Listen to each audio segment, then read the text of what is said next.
नमस्ते friends. आज आपण एक अगदी वेगळी रेसिपी पाहणार आहोत.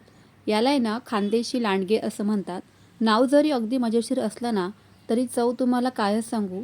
अप्रतिम अशा चवीची ही रेसिपी बनवून तयार होते. शिवाय खानदेशामध्ये ही रेसिपी खूपच प्रसिद्ध आहे. भरपूर पौष्टिक आहे. त्यामुळे तुम्हाला ही नक्कीच आवडणार आहे आणि घरातीलच साहित्यामध्ये ही रेसिपी बनवून तयार होणार आहे अगदी झटपट. तुम्ही कोणत्या भागातून ही रेसिपी पाहत आहात? जर का तुम्ही खानदेशी भागातील असाल तर मला नक्की कळवा की या रेसिपीला लांडगे असं का नाव पडलेलं आहे ते मला तर माहीत नाही आहे, पण तुम्ही नक्की सांगा.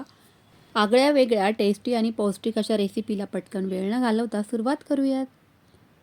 सर्वात आधी तर आहे ना इथे आपल्याला गव्हाचं पीठ लागणार आहे. 2 वाट्या इथे मी गव्हाचं पीठ घेतलेलं आहे. तुम्हाला कितपत प्रमाणामध्ये बनवायचं आहे, कमी किंवा जास्त तेवढं इथे गव्हाचं पीठ घ्यायचं आहे. यामध्ये हळद घालायची, मीठ घालायचं आणि तेल घालायचं आहे. तेल अगदी गरम वगैरे करण्याची आवश्यकता नाही आहे. नॉर्मल टेम्परेचरचं तिथे मी तेल घातलेलं आहे.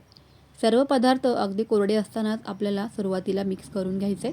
पाणी घालून आपल्याला नेहमीसारखंच हे पीठ घट्टसर असं इथे भिजवून घ्यायचं आहे. खूप जास्त सैलसरही भिजवायचं नाही.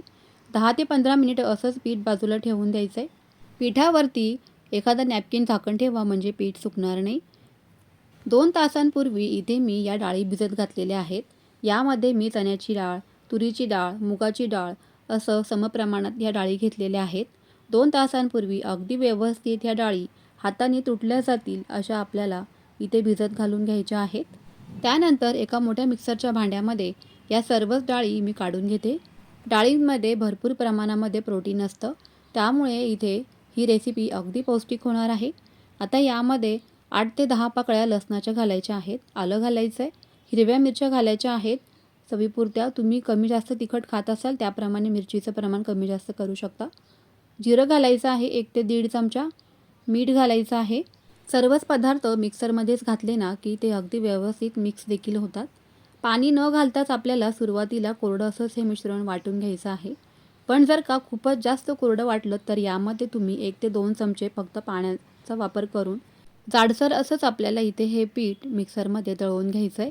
पाण्याचा वापर करायचा नाही. स्टीमरच्या प्लेटला इथे मी तेल लावून घेते कारण आपल्याला हा पदार्थ वाफवून घ्यायचा आहे. तेलाचा वापर केल्यामुळे काय होणार आहे ना की आपला हा पदार्थ खाली प्लेटला चिटकून बसणार नाही. आता इथे आपलं पीठ भिजून देखील तयार झालेलं आहे. थोडंसं मऊ करून घेऊयात. पिठामधील काही पोर्शन घ्यायचं आहे आपल्याला आणि गव्हाच्या कोरड्या पिठावरती आपल्याला ह्याची जाडसर अशी पोळी इथे लाटून घ्यायची आहे. खूप जास्त पातळ पोळी लाटायची नाही. तुम्ही जर का खानदेशातून ही रेसिपी पाहत असाल तर तुमच्याकडे ही डिश किती वेळा बनते किंवा तुम्ही कधी बनवता अगदी आवर्जून मला नक्की सांगा. आणखी कोणत्या पारंपरिक रेसिपीज असतील तर त्या देखील मला कमेंट सेक्शनमध्ये कळवायला विसरू नका. अशा पद्धतीने इथे आपली जाडसर पोळी लाटून झालेली आहे.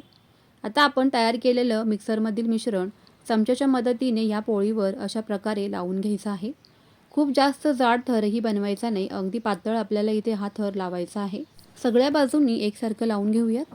सकाळच्या नाश्त्यासाठी किंवा मग मुलांच्या टिफिनसाठी अगदी बेस्ट ऑप्शन आहे. भाजी चपाती खाण्याचा किंवा मग गृहिणींना बनवायचाही कंटाळा येतो ना त्यावेळेला अशी ही रेसिपी एकदा नक्कीच ट्राय करा.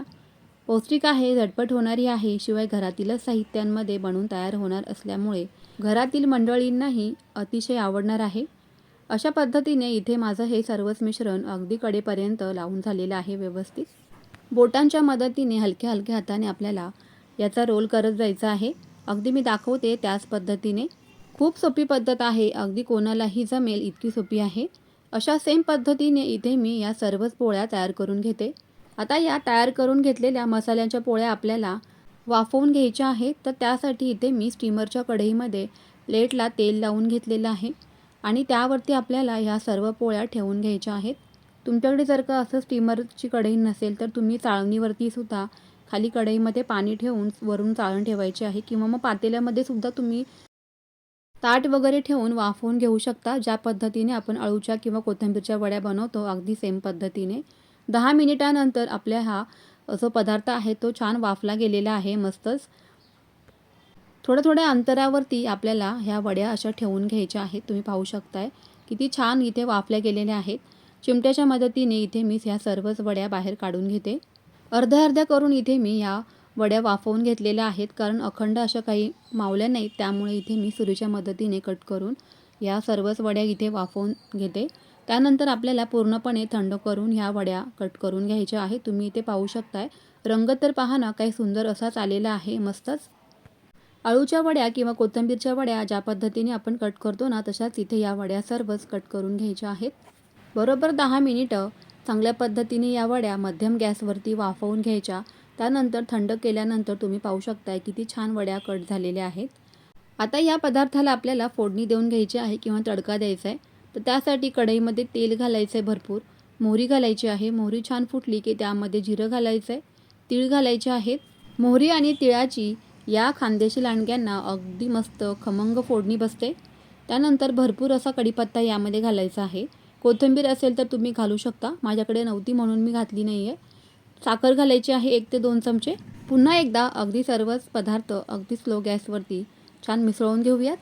साखर घातल्यामुळे तुम्ही लिंबू देखील घालू शकता बरं का. आता हे छान आपण परतून घेतल्यानंतर यामध्ये थोडासा हिंग घालायचा आहे. हिंगाचाही फ्लेवर अगदी छान मस्त जबरदस्त येतो. कढीपत्ता असा अगदी कमी गॅसवरती खमंग आणि कुरकुरीत भाजला जातो ना, त्यामुळे काय छान लागतो कढीपत्ता, मस्तच लागतो. अगदी कुरकुरीत असा बनवून तयार होतो. कट करून घेतलेल्या सर्वच वड्या या कढईमध्ये घालून घ्यायच्या आहेत आणि अगदी स्लो गॅसवरती 5 ते 7 मिनिटं आपल्याला ह्या वड्या खमंग अशा परतून घ्यायच्या आहेत. नाश्त्यासाठी, डब्यासाठी अगदी बेस्ट ऑप्शन आहे. अगदी झटपट आणि फटाफट तुम्हाला ही रेसिपी बनवता येणार आहे. त्यामुळेच फ्रेंड्स, रेसिपी आवडली असेल तर एक लाईक नक्की करा. तुम्ही जर का चॅनलवरती नवीन असाल तर चॅनेलला जरूर सबस्क्राईब करा, म्हणजे अशा छान छान रेसिपीज तुम्हाला पाहता येतील. रेसिपी आवडली असेल तर लाईक करा, शेअर करा. चला तर मग फ्रेंड्स, पुन्हा भेटूयाच अशाच छानशा एका नवीन रेसिपीसोबत. तोपर्यंत always keep smiling and keep cooking. Bye bye.